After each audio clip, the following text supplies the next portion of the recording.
Hello, welcome to Burgh, Vivant. I'm Mike Bizzelli, and this is Lonnie the Theater Lady, and we're here to talk about Brewed. Yes, B-R-E-W-E-D, not B-R-O-O-D. I was talking to somebody last night, and I was like, oh, you said Brewed. I was like, is it about a bunch of children? Or chickens? Like, yeah, it's like, no. Brewed is about seven sisters. No, six sisters. Six sisters. And one girlfriend. And a guest. Yes, yeah. Okay. And it is about... Well, let's put it this way. Next time you're getting serious with your boyfriend or girlfriend, and you got to go over and meet the family, no matter how weird they are, they're not going to be as weird as these sisters. I know. These sisters really took the fun out of dysfunctional, I think. Oh, am I? Yeah. They were so angry. They were all operating under this kind of a hex of this deep, dark secret of violence that had occurred in their family, and they were all... It's the kind of family you'd meet on the X-Files. Yeah, this is not Little Women. Yeah, not Little Women at all. Resemble them at all. This is a very, what I would consider a combination. It's hard to really categorize it. It's a dark comedy. It's a very... sometimes frightening family drama with a lot of brutality and violence. Violence. These sisters settled their problems with by physical trying to kill each other. Yes. And the fight choreography was Don DiGiulio.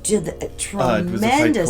It felt so real, and I noticed a couple times that I was flinching and you were flinching. I flinched a because bit. It did not, and we were right there. There was a point where Siobhan Christensen as Roxette Babbitt. Gosh. Well, it's hard to say because here are the sisters' names. It's easy to see why we might confuse them. The sisters were Nanette, Juliet, Paulette, Roxette, Babbitt, and Colette. Right, and then Lee. And the friend was Lee. Lee, poor little Lee, without an et at the end of her name.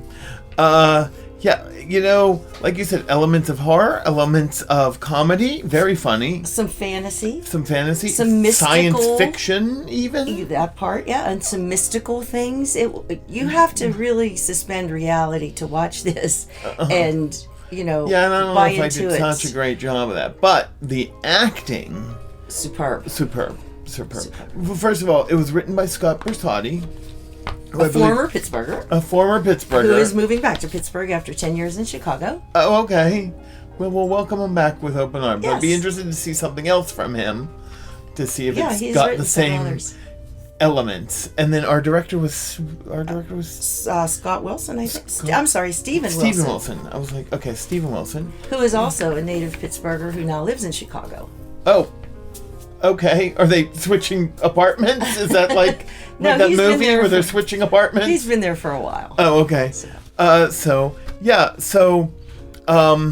some of what I do like about this is that if you say there are no parts for women, you're wrong in theater. There very, very strong parts for every one of them. Right. Tressa Glover was, I think, Babs, they called her. And we won't give too much away about it, but I found her character fascinating because she was so seemingly gentle and almost helpless at times. And as the character developed and we got to know her, she was really not what she seemed. Not what she seemed at all. No, and I thought she did that so well because she had the purity and the innocence at first, and then she had the opposite of that later. Yeah. And Siobhan Christensen, who we saw in For the Tree to Drop, was in there. She was the one that was kind of mystical and... Right. I really liked trying her to hold the family together more than the others, I think. And Paulette. Oh, right. Was trying to hold the family together, too. And since I get so confused with all these ets... Well, 7 actors in a show. It's a big cast. Yeah. And it's all females, which was an interesting take. Paulette was Saul Crespo. Oh, okay. And she was kind of the one also trying to keep the family together. Very strong personality. In different ways, yes. But also at times... just slightly human. No, you know what's interesting? They're all multifaceted characters. Very much. They were all multifaceted characters. Very complex. There's a lot of good things to say about the show. About the acting in particular. About the acting in particular. Cindy Jackson. Cindy Jackson. Well, we love Playing Cindy the Jackson. NASCAR driver. I thought she did such a good job of, at times, almost seeming normal until you really got into the family dynamics. Right. None of them were. Poor Lee was the only normal one. She was. But it was a very physical, very physical performance by all of them. And I the fighting was brutal. I suspect they're all bruised.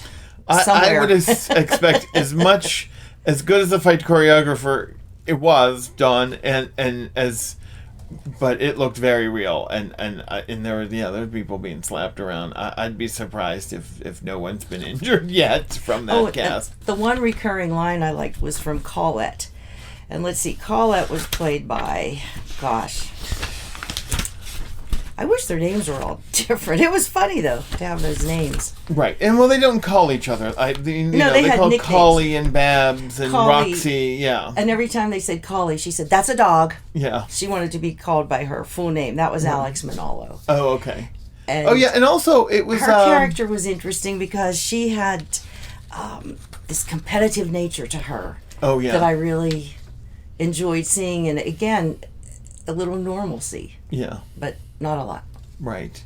If you like dark, humorous, violent shows, this is the show for you. This is dark, violent, brutal, but funny and excellently acted. Yeah, and I think that almost minimizes the depth to it if you just put it to that sound clip, because there was so much going on there.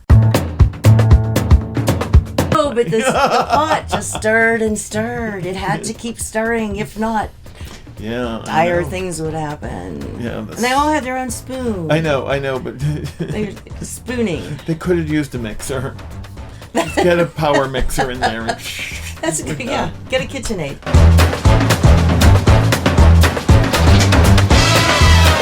We forgot to mention the language. Oh, woo! Well, yeah. Woo!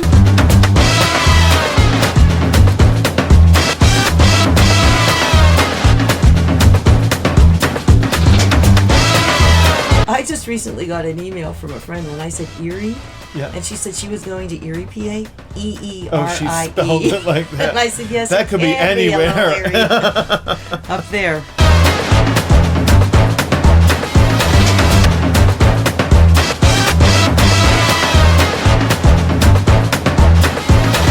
Yeah. You and me, sister.